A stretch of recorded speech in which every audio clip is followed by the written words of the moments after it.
Bonjour les agilistes et bienvenue sur cette chaîne YouTube Nord Agile. Aujourd'hui, on va faire un gros plan sur nos sponsors pour l'Agilil 2022. L'Agilil, qu'est-ce que c'est? L'Agilil, c'est un événement annuel qui regroupe environ 800 personnes à l'Université catholique de Lille sur le thème de l'agilité. Cette année, nous y serons les 30 juin et 1er juillet. Pour que cet événement soit possible, aujourd'hui, on est en partenariat avec des sponsors. Aujourd'hui, c'est Zenica qui se présente devant vous en leur qualité de sponsor Gold et qui vont répondre à un lot de questions, 6 questions qu'on a identifiées. Ces questions étaient les mêmes pour tous les sponsors. Et on va démarrer avec vous, Afsa, Antoine. Peut-être vous pouvez vous présenter. Alors bonjour, donc je m'appelle Afsa Danguir et je suis Product Owner et je travaille chez Zenica depuis à peu près 2 ans. Bonjour, moi c'est Antoine, je suis Scrum Master Coach Agile chez Zenica depuis 2 ans aussi. Et merci de nous avoir retenus comme sponsor Gold à l'Agilil de cette année. Écoutez, bonjour, merci beaucoup, merci d'avoir été sponsor. On va commencer sur la partie questions. Donc la première question est la suivante. Vous êtes dans un ascenseur et pour atteindre votre étage, il n'y a que quelques étages. Et est-ce que vous pourriez nous parler un petit peu de Zenica, de votre entreprise? Je peux commencer? Vas-y, commence. Oui, alors pour Zenica, en fait, c'est une entreprise qui fait du conseil et de la formation. Donc, on est une entreprise qui est vraiment ancrée sur l'humain. Donc, c'est pas juste des valeurs qu'on accroche sur les murs. C'est que vraiment, on y tient énormément. Et on met beaucoup en avant le Green IT, la sécurité. On fait aussi pas mal de consulting sur toute la partie agilité, sur la partie technique, dev, data, design, etc. Voilà, pour résumer brièvement ce que Zenica fait aujourd'hui. D'accord, merci à ça. Non, j'ai rien à rajouter. Tu veux pas faire sur l'humain? Essaye une partie plus cool peut-être. Sur l'humain, c'est bon. Non, ça va. Oui. Zenica base tout sur l'humain. Oui. Et on est vraiment notre avis est vraiment pris en compte chez Zenica. On a aussi beaucoup de liberté, on peut vraiment proposer beaucoup de choses.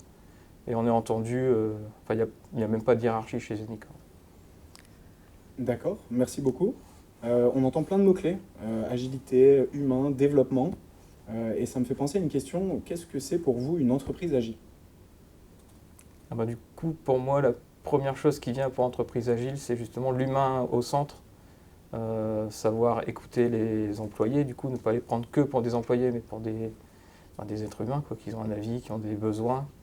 Et du coup, chez Zenica, pour moi, Zenica, c'est aussi une entreprise agile. Dans ce point de vue-là, l'humain au centre et qui a su s'adapter, en plus avec ce qui s'est passé les 2 dernières années, qui a su s'adapter, qui a su revoir son modèle très très vite pour s'adapter à la nouvelle situation. Je peux peut-être donner un exemple de modèle, par exemple pour les formations. On faisait énormément de formations sur place, sur site. Et depuis le Covid, on a quasiment tout transformé, tous nos ateliers. Donc on a cherché des alternatives pour pouvoir faire ces formations-là à distance de manière vraiment engageante et de manière vraiment, en incluant le serious gaming et rendre l'expérience agréable même à distance.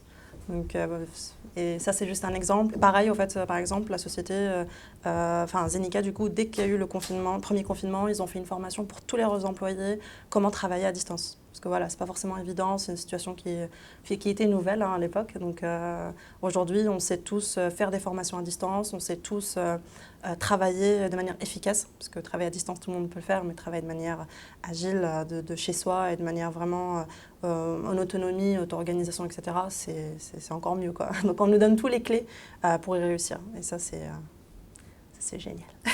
D'accord, c'est très intéressant, justement. On entend parler de human-centric, de quelque chose qui s'est passé il y a 2 ans de ça. Si justement on faisait un petit focus là-dessus, sur la Covid, qu'est-ce que ça a changé fondamentalement, en plus de ce que tu viens de nous partager, Afsa, sur vos habitudes, tant sur le télétravail que peut-être d'autres éléments? Alors, A changé. Après, ce qui était bien du coup, comme on dit human-centric, c'est qu'on n'a jamais perdu contact. On n'a jamais perdu contact avec nos responsables, nos managers en fait. On a toujours été en lien, qu'on soit arrêté de mission ou pas en fait, on a toujours eu un lien régulier, peut-être pas tous les jours non plus, mais au moins 1 fois par semaine on avait des échanges, donc on ne se sentait pas tout seul du jour au lendemain, le télétravail, tous enfermés chez nous. Et après du coup, même que là on revient à la période post-Covid, nos besoins en télétravail sont quand même écoutés, on peut quand même essayer de voir si par rapport à la mission, et nos besoins personnels si on ne peut pas s'arranger sur le télétravail. Et tout ça, c'est bien pris en compte, on nous écoute et on essaye d'arranger au maximum le collaborateur, donc nous chez Zenica, pour que on se sente bien, on ait envie de venir travailler et que personne soit laissé de côté. Moi, je suis arrivé, le lendemain, c'était le confinement, donc je connaissais personne chez Zenica typiquement. Et toutes les semaines, j'avais quand même quelqu'un, le responsable du pôle agile qui m'appelait ou qui m'envoyait des messages pour savoir comment j'allais, comment ça se passait, si j'étais pas en dépression, des choses comme ça. Il y a aussi un autre point que je trouve super, c'est qu'avant, on était vraiment soudés entre nous. Il y avait beaucoup plus d'échanges qu'avec l'agence de Lille. Et depuis le Covid, en fait, on s'est ouvert à l'international.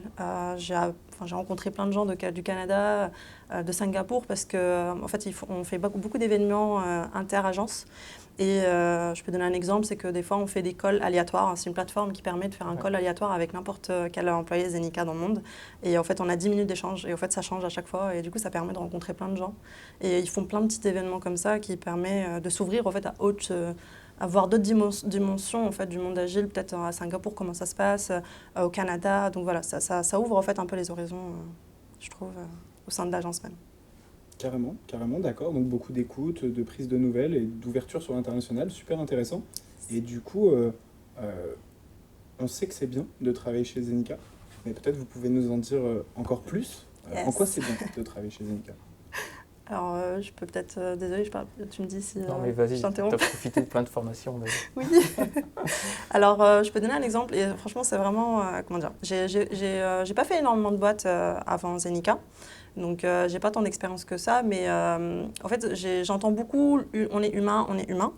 Et comme j'ai dit tout à l'heure, en fait, ça reste des fois que des valeurs écrites sur un mur et que c'est pas vraiment appliqué.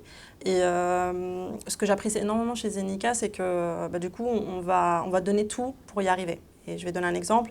Moi, j'étais Scrum Master, je voulais passer PO. Donc, j'ai exprimé mon envie de passer PO. Il n'y a pas eu... en fait, avant de faire ma première mission, il s'est écoulé une semaine. En fait, je dois pas, il n'y a pas énormément de process où je dois attendre 1 an pour valider une formation. J'ai enchaîné au moins 4 formations comme ça. Les 6 mois qui suivent, j'ai fait formation Product Owner, j'ai fait formation Product Manager, j'ai fait formation Management 3.0. Et tout ça, après, l'avantage qu'on a, c'est qu'aussi on a un centre de formation en interne. Donc forcément, c'est super intéressant et je suis formée par d'autres collègues qui sont plus expérimentés que moi. Et du coup, ça me permet d'avoir tous les clés pour y arriver, quoi. Et au bout de 2-3 mois, j'ai trouvé une mission en tant que PO avec 0 expérience en tant que PO. Voilà, sur une mission qui demandait énormément de maturité quand même. Donc, il me donne tous les moyens pour y arriver. Voilà. C'est un exemple. Ouais, d'autres exemples, c'est on fait des événements internes, pas comme la Giline, en gros des conférences entre nous, entre Zenica. Et après, ils nous poussent côté organisation Zenica, ils nous poussent à la proposer. Comme là, on nous a dit, celui-là, tu l'as fait pendant l'événement Zenica, propose-le à la Gilile, propose-le même ailleurs en France. Donc là, typiquement, avec d'autres collègues, on va à Lyon, on va aller à Laval, on a proposé des talks pratiquement dans tous les Agiles Tour de France. Donc là, pour la Gilile, du coup, moi, j'ai un atelier le jeudi. Je sais que Bertrand Renou, qui est Zenica aussi, anime une conférence le vendredi. Si on prend un autre exemple, il y a le stand, en fait. Zenica on a vu qu'il y avait la Gilile. C'est nous, agilistes Zenica Lille, qui avons demandé si on ne pouvait pas avoir un stand ou être sponsor. Donc on est moteur, on a été moteur, ils ont quand même regardé un peu côté budget, comment ça allait se passer et tout ça. Mais il n'y a pas eu de frein, quoi. Peut-être le jour même, ils ont validé la proposition, ils ont dit ouais, allez-y, si vous vous occupez vraiment de tout, on fait, allez-y, quoi, on vous suit. Il y a très peu de process. Je trouve pas qu'il y a énormément de process chez nous pour... C'était une idée. Que pour la formation Management 3.0, j'ai vu qu'il y a une session en septembre où je suis dispo. Je l'ai demandé hier, elle est validée ce matin. Ouais. Chouette. Donc du coup, je sais que la formation demandée hier, je vais la suivre en septembre. D'accord. Beaucoup d'ouverture sur la formation, la communauté. Ouais, comme en plus Zenica est certifié pour donner des formations, organisme de formation, du coup, c'est pas open bar non plus, puisqu'il en faut pour tout le monde. Donc une personne, elle ne peut pas non plus suivre les 100 formations. Mais si dans l'année, on va en suivre 4 ou 5, il n'y a pas de souci. Ok, super. Merci beaucoup pour ces 2 rex. On va aborder une autre question concernant l'éco-responsabilité. Vous n'êtes pas sans savoir que l'événement Agilil et bien d'autres s'engagent de plus en plus sur l'éco-responsabilité. Et dans cette dynamique, est-ce que vous seriez capable de nous partager un peu ce qui se fait chez Zenica sur cette thématique? Alors, tu me dis Antoine si tu veux peut-être répondre. Non, vas-y, je Premier. compléterai. Oui, alors j'aurais pas beaucoup d'informations à partager là-dessus. Je sais que là, en fait, on a une formation obligatoire que j'ai pas encore faite. En fait, on est tous obligés de faire une demi-journée sur Green IT. Donc voilà, c'est une formation de sensibilisation où il y a plusieurs dates et tout le monde s'inscrit là-dessus.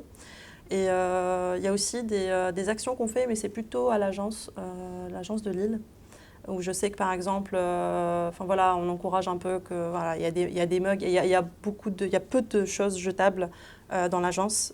Tu trouveras jamais un papier, des assiettes en papier ou ou même en plastique. Il n'y a rien en agence. Il y a quoi aussi? Alors papier, on imprime rarement, même. Tous nos ateliers, on le fait à distance. De plus imprimer, on d'imprimer le nous encourage minimum. Donc du coup, sur notre stand, vous trouverez pas zéro papier, mais pas loin. Ouais. Au moins zéro déchet, c'est sûr. Mmh. Rien acheter sur le stand et les activités qu'on proposera sur le stand, il n'y aura rien acheté puisque justement on est rentré dans... Enfin du coup, comme on le fait au quotidien dans l'agence de Lille, c'est pas un effort pour nous de le pousser à l'extérieur. Il y a ça, on utilise tous des gobelets en plastique ou même des vrais verres des vrais verres. D'ailleurs, tout en vrac. On a reçu des petits goodies aussi avec des couverts réutilisés, des petits couverts que tu peux, pliables. On a reçu des mugs, en fait, ils nous donnent aussi tout le, on va dire, le petit packaging et tous les ustensiles en fait, qui nous permettent. On a une gourde, on a un mug, on a les couverts pour pique-niquer. Il ne manquerait que l'assiette. Puis c'est bon. On a même les tapis de plage. Le tapis pour mettre sur les tapis pique-nique. Tapis pique-nique, on a ça aussi. Après, je ne sais pas les autres agences, mais au moins à Lille, il y a une forte appétence vers le Green IT. Et la formation Green IT qui est donnée, c'est vraiment pour dire votre ordinateur, c'est peut-être pas le dernier, mais regardez le coût que ça engendre d'en avoir un nouveau, juste pour gagner, 32 gigas de RAM. Est-ce que ça vaut le coup de changer votre ordi tous les 2 ans ou tous les ans, vu le coût que ça coûte, forcément les ressources qui diminuent, qu'il n'y en a bientôt plus pour certains composants. Donc cette formation, c'est vraiment pour sensibiliser à tout ça. D'accord, ok, très chouette. Donc un engagement en plus naturel et quotidien. Ouais. Ok, top. Du coup, on va enchaîner sur la prochaine petite question, si vous voulez bien. On vous a demandé de choisir 2 cartes. Du coup, c'était une, vous avez décidé d'en choisir 2 et c'est très bien.